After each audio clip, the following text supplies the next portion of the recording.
ख़वातीन व हज़रात, अस्सलाम वालेकुम। मैं हूं अहमद बिन आमिर। जैसे कि आप सबको मालूम है, दुनिया के सबसे ताकतवर मुल्क में आज इलेक्शन हो रहे हैं और ये इलेक्शन सदारती इंतखाब के लिए है। इस इलेक्शन में दो सबसे ताकतवर कैंडिडेट आमने सामने हैं। एक तरफ मौजूदा सदर डोनाल्ड ट्रंप, जिनका ताल्लुक रिपब्लिकन पार्टी से है, वो मौजूद हैं, जबकि दूसरी जानिब ओबामा दौर में बतौर वाइस प्रेसिडेंट खिदमत अंजाम देने वाले जो बाइडन मौजूद है, जिनका ताल्लुक डेमोक्रेटिक पार्टी से है। पाकिस्तान में इस इलेक्शन के ऊपर ख़ास तौर पर नज़र रखी जा रही है और इस वक्त सब लोगों में एक सवाल सबके ज़हनों में रूनुमा हो रहा है, वो ये है कि पाकिस्तान के लिए कौन बेहतर है या कौन बेहतर साबित होगा। इस सवाल के जवाब पर नज़र डालने से पहले आइए हम मौजूदा सूरत हाल का जायज़ा लेते हुए पाकिस्तान और अमेरिका के बाहमी ताल्लुकात मौजूदा दौर में उनका जायज़ा लेते हैं। मौजूदा दौर के अंदर पाकिस्तान और अमेरिका के ताल्लुकात को ताउन के नज़र से देखा जा रहा है। इसकी सबसे अहम वजह अफ़गानिस्तान पीस प्रोसेस है। जी हाँ, अफ़गानिस्तान पीस प्रोसेस अमेरिका के लिए यानी कि यूनाइटेड स्टेट्स के लिए बहुत अहमियत का हामिल है। यही वजह है कि अमरीकी गवर्नमेंट और उनके आला अस्करी क़यादत पाकिस्तानी गवर्नमेंट और हमारे आला अस्करी क़यादत के साथ इन टच है और इस मामले के ऊपर वक्तन बातचीत करती रहती है। माहिरीन का ये ख्याल है कि चाहे ट्रंप की हुकूमत बने या बाइडन की हुकूमत बने, अफ़गानिस्तान पीस प्रोसेस के ऊपर ज़्यादा बदलाव या ज़्यादा चेंज नहीं आएगा। अपने जवाब की जानिब वापस जाते हुए डोनाल्ड ट्रंप, जो कि 4 साल से अमेरिका के सदर रह चुके हैं, आइए उनका पाकिस्तान के साथ ताल्लुकात के ऊपर तो एक नज़र दुराते हैं। डोनाल्ड ट्रंप जब 4 साल पहले उन्होंने सदारत का दफ्तर संभाला तो उनके कुछ ख्यालात पाकिस्तान के बारे में अच्छे नहीं थे। सन 2018 में उन्होंने एक ट्वीट किया जो आपको नज़र आ रहा होगा।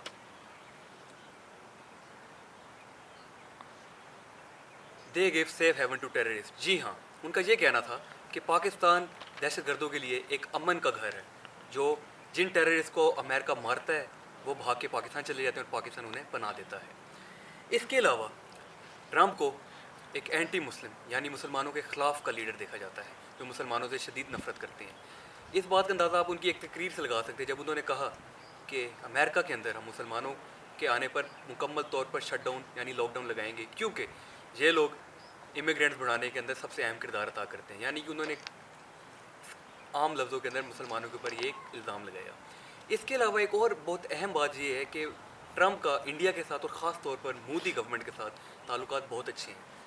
इस बात का अंदाज़ा इस चीज़ से लगा सकते हैं कि जब इंडिया ने आर्टिकल 370 को तोड़ा और नहित्ते कश्मीरियों के ऊपर जुल्म के पहाड़ ढा दिए, तब ट्रंप की हुकूमत ने इस बारे में कुछ नहीं कहा, बल्कि उन्होंने इसके बदले इंडिया के साथ आर्म्स ट्रीटी यानी कि असलहा के एग्रीमेंट किए जो कि अरबों डॉलर पर मुश्तमिल है। नाजरीन, जैसे कि आपको बताया था कि अमेरिका में वोटिंग हो रही है, इस वक्त वोटिंग का वक्त ख़त्म हो चुका है और काउंटिंग जारी है।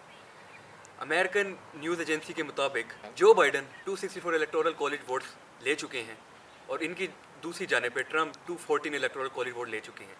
अमेरिका में जो बंदा 270 इलेक्टोरल कॉलेज वोट्स ले लेता है वो सदारत का दफ्तर संभालता है और वो नया सदर 4 साल के लिए इलेक्ट हो जाता है। तो मौजूदा नताइज के 12 बजे के पाकिस्तानी टाइम 12 बजे के नताइज को मद्देनज़र रखते हुए हम ये कह सकते हैं कि बहुत ज़्यादा चांस है कि बाइडन साहब ही सदारत संभालेंगे। अगर हम जो बाइडन के थोड़े बहुत मादी में जाके देखें तो ओबामा दौर के अंदर जो बाइडन पाकिस्तान के बहुत चक्कर लगाते रहे हैं और इस खित्ते से बाखूबी वाकिफ़ हैं। इन्होंने पाकिस्तान में सोशो इकनॉमिक डेवलपमेंट के अंदर एक भरपूर किरदार अदा किया है और इनकी खिदमत को सराहते हुए पाकिस्तानी हुकूमत ने इनको हिलाल पाकिस्तान के अवार्ड से भी नवाजा है।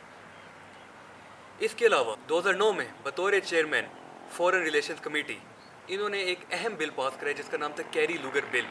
इस बिल के तहत पाकिस्तान को 7.5 बिलियन डॉलर की नॉन मिलिट्री एड दी गई। इन्होंने माजी में भी पाकिस्तान और इंडिया के ताल्लुकात को बेहतर बनाने की बहुत अहम कोशिशें की हैं, जिसमें से एक मुशर्रफ और वाजपेयी टॉक्स सबसे अहम इनकी कोशिश में शामिल है।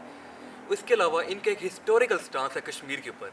इनका कहना है कि मैं ना सिर्फ मुसलमानों का दर्द समझता हूँ, बल्कि मैं ये भी जानता हूँ कि मुसलमान अमेरिका में रहने वाले और ख़ास तौर पर पाकिस्तानी मुस्लिम किस दर्द से गुजरते हैं जब वो अपने कश्मीरी भाइयों बहनों को दुख में देखते हैं। साथ साथ इन्होंने ये भी कहा कि अगर मैंने सदारत का दफ्तर संभाल लिया तो मैं मुकम्मल तौर पर यकीन दहानी कराता हूँ कि मैं इंडिया को कहूँगा कि नहित्ते कश्मीरियों को उनके राइट्स दिए जाएँ।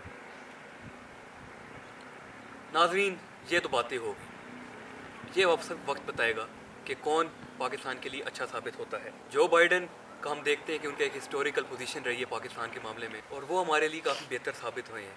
तो موجودہ رزلٹ کو سامنے رکھتے ہوئے ہم یہ کہہ سکتے ہیں کہ جو بائیڈن کی حکومت پاکستان اور امریکن باہمی تعلقات میں بہتری کا ایک ستون اور ایک پلر بنے گی. شکریہ.